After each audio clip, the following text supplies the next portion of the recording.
بسم اللہ الرحمن الرحیم۔ ناظرین السلام علیکم، میں ہوں گل بخشاڑوی۔ پیش خدمت ہے میری کہانی میری زبانی، تصنیف جادے کا تیرا امریکہ، قسط نمبر 37 بعنوان میرا ابا یورپ میں ہے۔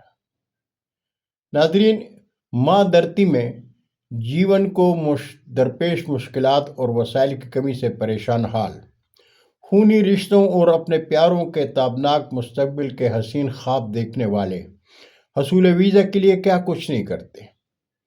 ویزا نہیں ملتا تو انسانی اسمگلروں سے رابطہ کرتے ہیں، ادھار لیتے ہیں، ادھار نہ ملے تو سود خوروں سے رابطہ کرتے ہیں، گھر دالان کھیت کھلیان یہاں تک کہ بیوی بیٹیوں اور بہنوں کا زیور تک گروی رکھ دیتے ہیں، فروخت کر دیتے ہیں۔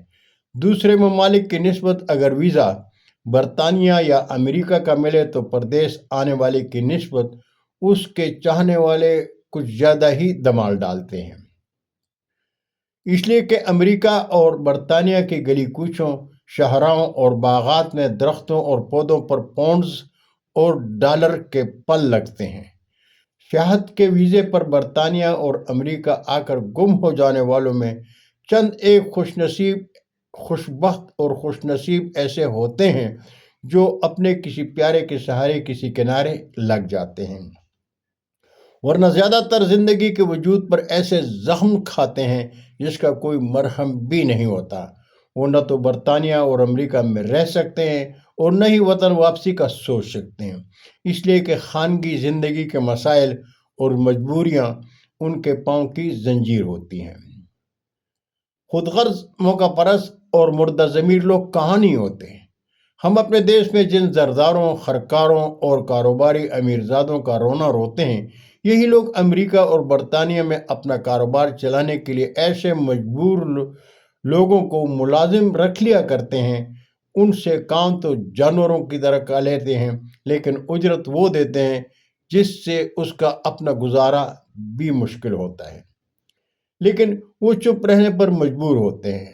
فکر و شعور، علم و عقل، خاندانی وقار کے باوجود اپنی مجبوریوں کی وجہ سے وہ جاہل اور گنوار سمجھے جاتے ہیں۔ ان کے منہ میں بولنے کے لیے زبان تو ہوتی ہے، لیکن اس کو غیر قانونی قیام کا تالا لگا ہوتا ہے۔ اگر یہ کہا جائے کہ ایسے مجبور لوگ پاکستان اور بھارت میں خرکار کیمپ یا خش بٹرا کے مزدور کی مثال ہوتے ہیں تو بیجا نہ ہوگا۔ غیر قانونی قیام کے حامل لوگ اپنے آقاؤں کے رحم کرم پر ہوتے ہیں، ان کی حیثیت کسی زرخرید غلام سے کم نہیں ہوتی۔ ہم قوم، ہم زبان، ہم مذہب، ہم وطن کاروباری لوگ بعض اوقات اپنے مجبور ملازم پر اس قدر ذہنی تشدد کرتے ہیں کہ ملازم اخلاقی توہین کی وجہ سے زمین میں دھنس جاتا ہے۔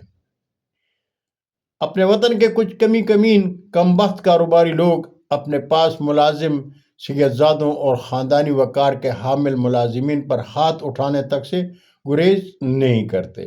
بعض اوقات ان پر چوری اور کام چوری کا الزام لگا کر نہ صرف ملازمت سے جواب دے دیتے ہیں بلکہ ان کو ان کے پسینے کی کمائی بھی نہیں دیتے۔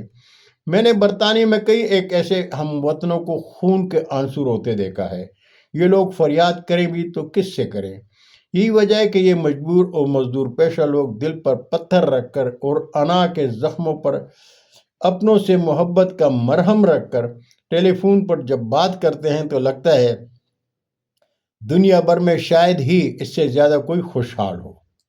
یہ لوگ سب کچھ خود پر برداشت کر کے اپنوں کو اپنے وطن میں کھاتے پیتے اور تصاویر میں ہنستے مسکراتے دیکھ کر زندگی کے ہر دکھ درد سے سمجھوتا کر کے جی رہے ہوتے ہیں۔ مجبوری کی قید میں پا بزنجیر روکی سوکھی کھا کر زندگی کو روتے ہیں اور وطن میں ان کے پیارے آنے والے کل سے بے پرواہ اور گزرے ہوئے کل کو بھول کر حلوہ پوری کھا کر فخر سے کہتے ہیں ہمارا ابا یورپ میں ہے۔ میں تو خوش بخت ہوں، برطانیہ میں عارف شاکر کے ساتھ گھر کے ایک فرد کی حیثیت سے مقیم تھا اور امریکہ میں امجد علی چودھری صاحب کا ملازم تھا۔ چودھری صاحب نے نہ صرف مجھے اپنے سٹور میں کام دیا تھا بلکہ میری ہر ضرورت کا خیال رکھا کرتے تھے۔ ہر مشکل گھڑی میں رہنمائی کرتے تھے۔ اگر آج پاکستان میں بیٹھ کر میں چودھری صاحب کے گیت گا رہا ہوں تو اس لیے کہ آپ نے پردیس میں میرے لیے وہ کچھ کیا جو مشکل کی گھڑی میں اپنوں سے بھی جو مشکل کی گھڑی میں میرے اپنوں نے بھی نہیں کیا تھا۔ بہت شکریہ ناظرین، زندگی نے ساتھ دیا تو آپ بیتی کہ اگلی قسط میں انشاءاللہ پھر ملاقات ہوگی۔ جاتے جاتے درخواست ضرور کروں گا کہ میرے چینل کو سبسکرائب کر کے دوستوں کے ساتھ شیئر کریں اور چینل کی گھنٹی ضرور بجائیں۔ اجازت چاہوں گا۔ اللہ ہم سب کے پاکستان کا حامی و ناصر ہو۔ پاکستان زندہ باد۔